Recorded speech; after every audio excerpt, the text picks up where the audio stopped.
मित्रों,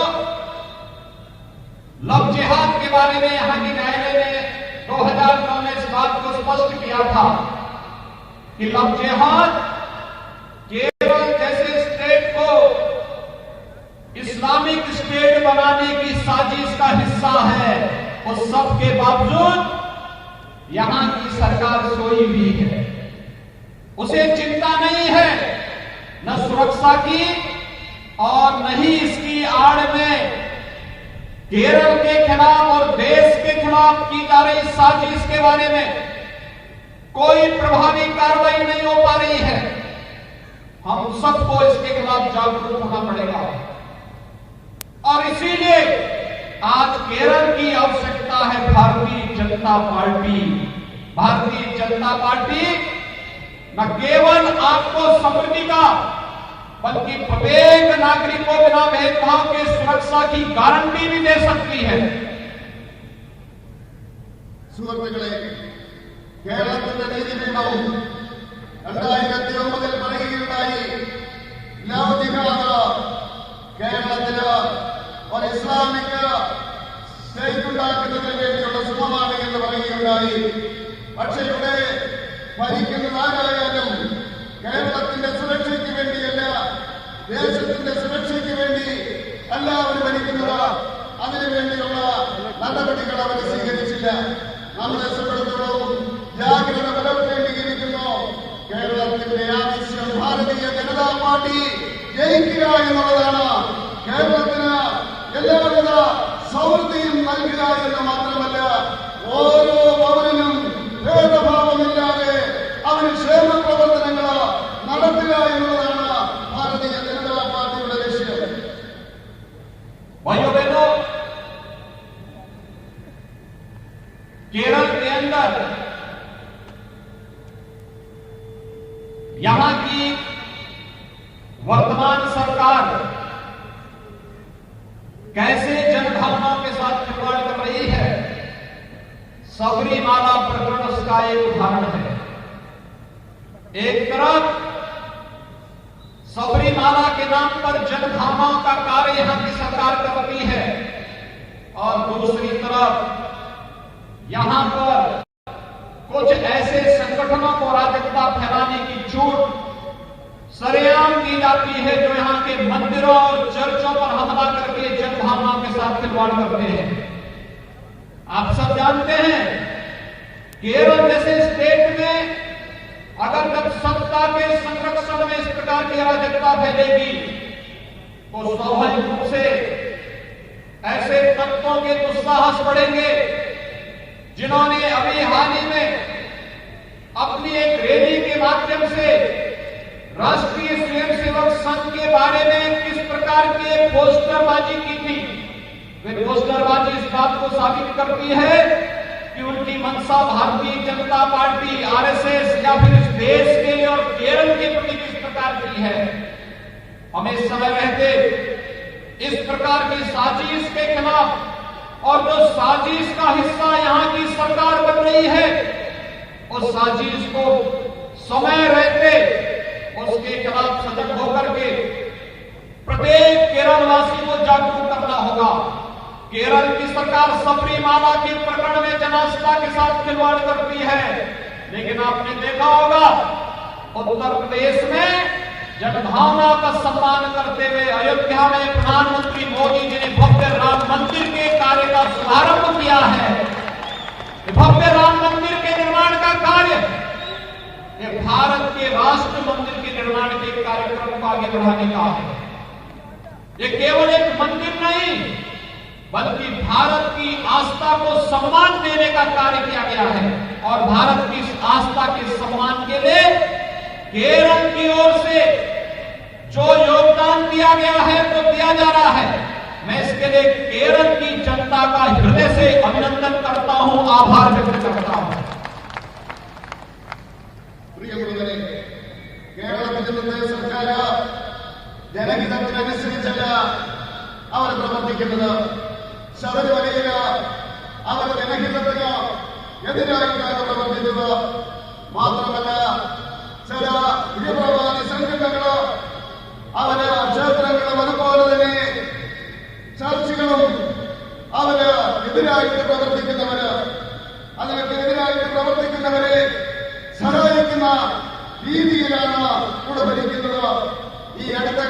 അവസരത്തിലോ നിങ്ങൾ ഇവിടെ ഒരു റാലി കണ്ടു.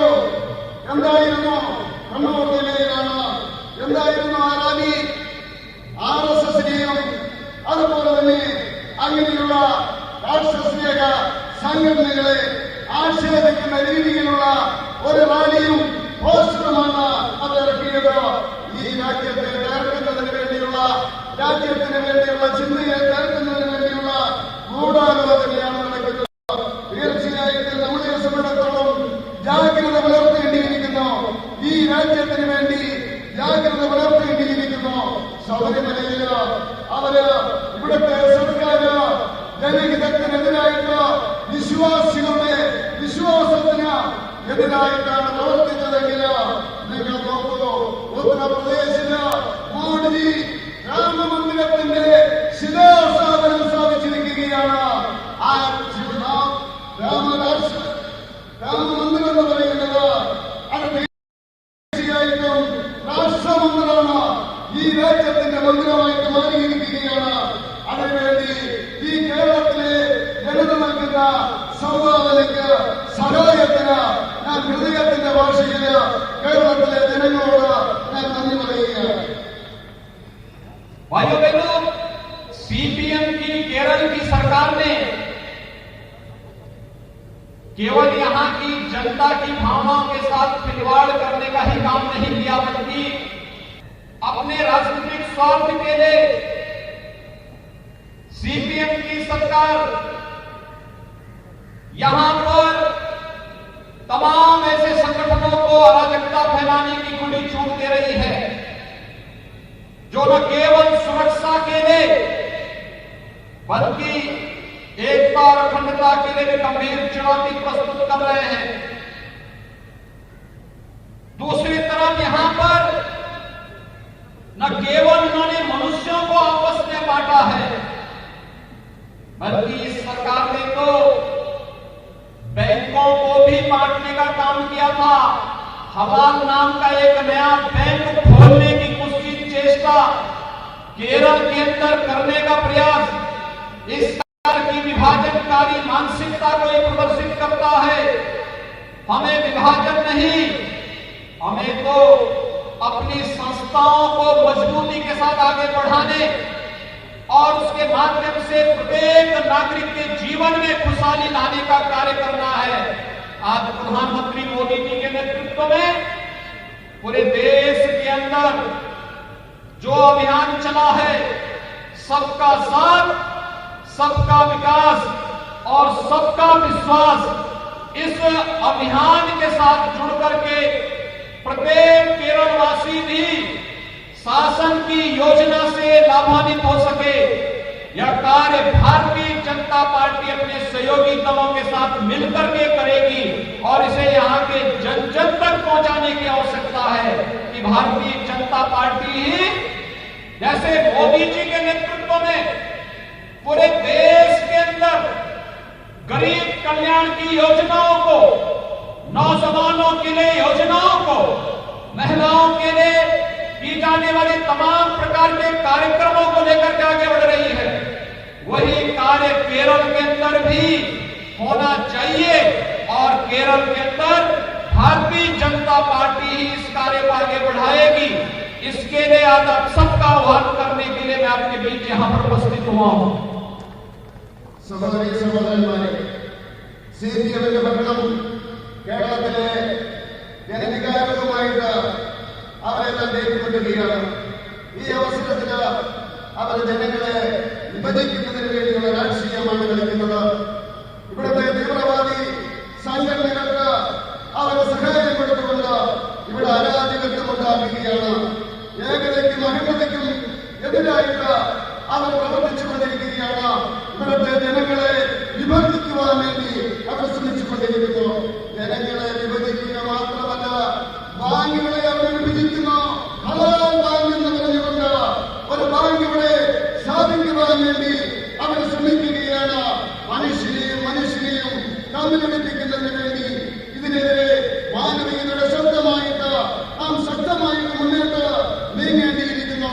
നമ്മുടെ പദ്ധതി എന്ന് പറയുന്നത് ജാതിയും മതവും നോക്കാതെ ഓരോ പൗരനും അവന് വികസനത്തിനുള്ള, അവന് മുന്നോട്ട് നേതൃത്വത്തിലുള്ള പദ്ധതികളാണ് സബ്കാ സാത്ത്, സബ്കാ വികാസ്, സബ്കാ വിശ്വാസ് എന്നുള്ള മുദ്രാവാക്യം ഉയർത്തിപ്പിടിച്ചുകൊണ്ട് എല്ലാവരെയും ഒരുമിച്ച് നിർത്തിക്കൊണ്ട് അങ്ങോട്ട് മുന്നോട്ട് പോകുകയാണ്. കേരളത്തിൽ ഭാരതീയ ജനതാ പാർട്ടിയോടൊപ്പം ഇവിടുത്തെ ഘടകകക്ഷികളും അതിന് സഹായം നൽകുകയാണ്. അതുകൊണ്ട് എനിക്ക് പറയുവാനുള്ളത് ക്ഷേമ പദ്ധതികള്, ജനങ്ങൾക്ക് വേണ്ടിയുള്ള ക്ഷേമ പദ്ധതികള്, യുവാക്കൾക്ക് വേണ്ടിയുള്ള പദ്ധതികള്, മഹിളകൾക്കുള്ള പദ്ധതികള്, അതെല്ലാം തന്നെ ഓരോ പദ്ധതിയിലെത്തണം, ജനങ്ങളോട് പറയണം. അങ്ങനെ ഭാരതീയ ജനതാ പാർട്ടി ഈ കേരളത്തില് വിജയിക്കുന്നതിനുള്ള അന്തരീക്ഷം ഉണ്ടാക്കണമെന്ന് അഭ്യർത്ഥിക്കുന്നതിന് വേണ്ടിയാണ് ഞാനിവിടെ എത്തിയിരിക്കുന്നത്.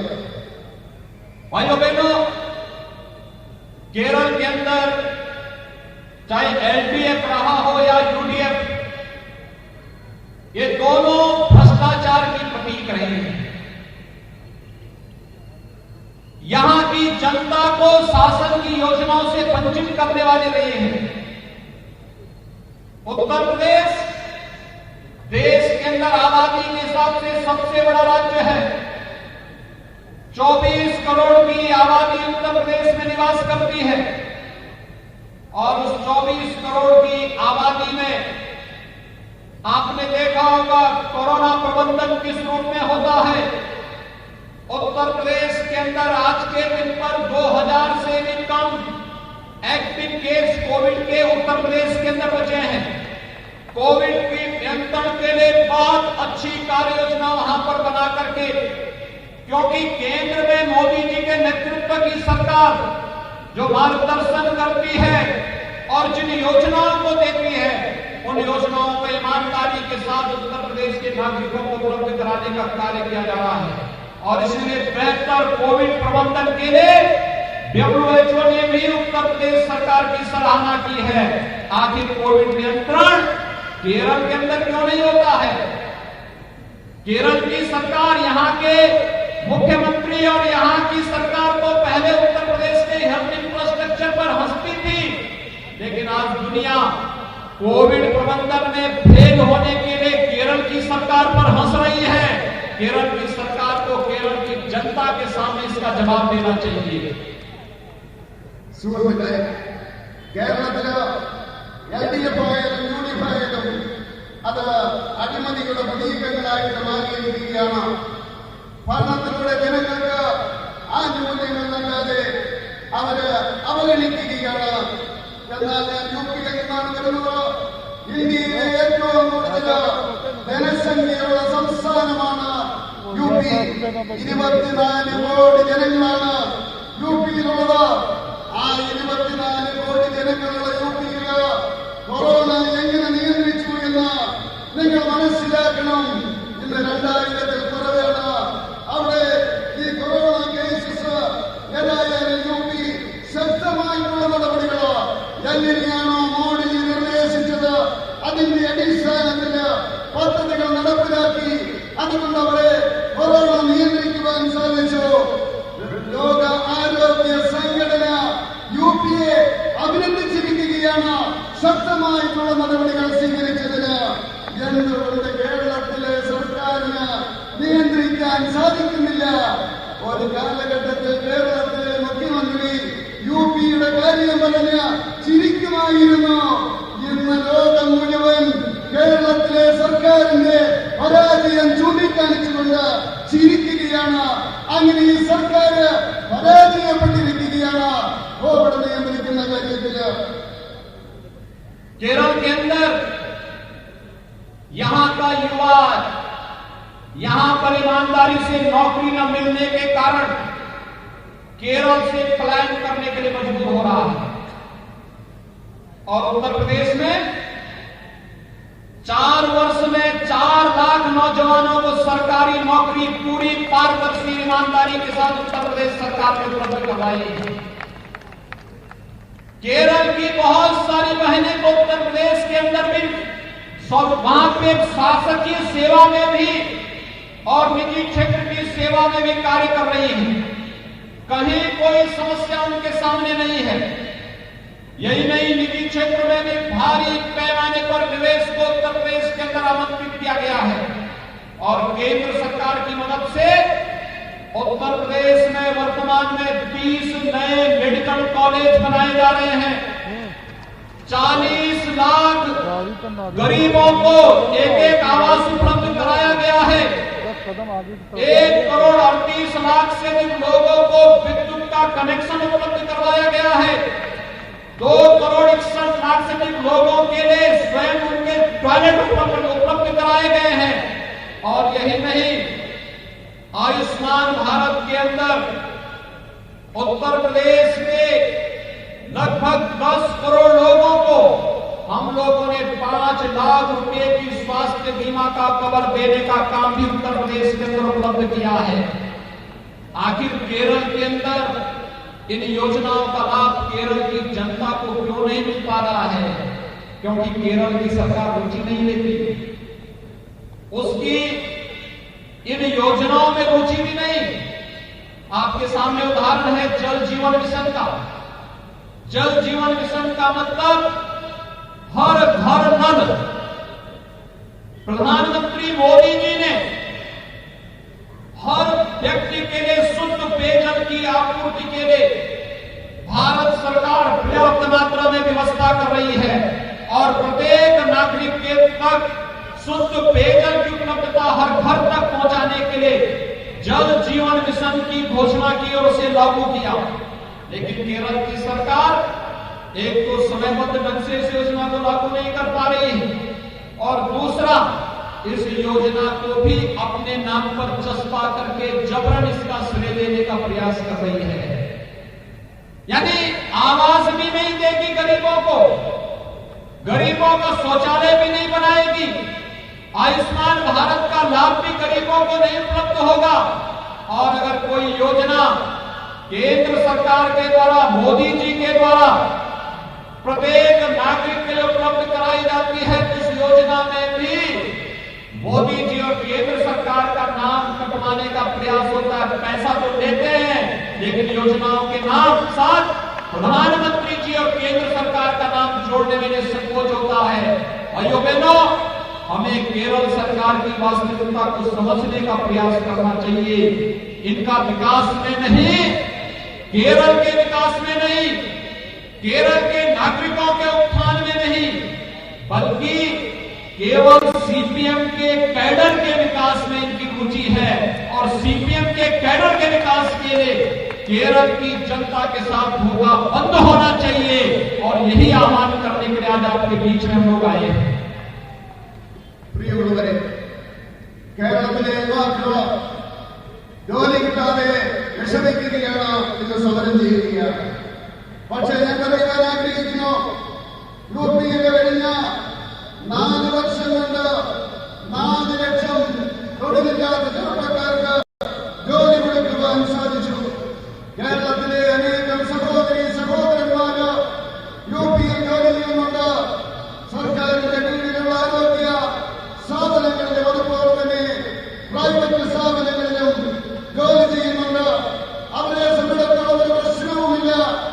ആ പ്രൈവറ്റ് ആയിട്ടുള്ള സ്ഥാപനങ്ങളിലും അവർക്ക് നല്ല രീതിയിലുള്ള പരിഗണന കിട്ടുന്നുണ്ട് എന്ന് സംസ്ഥാന സർക്കാർ ഉറപ്പുവരുത്തുന്നു.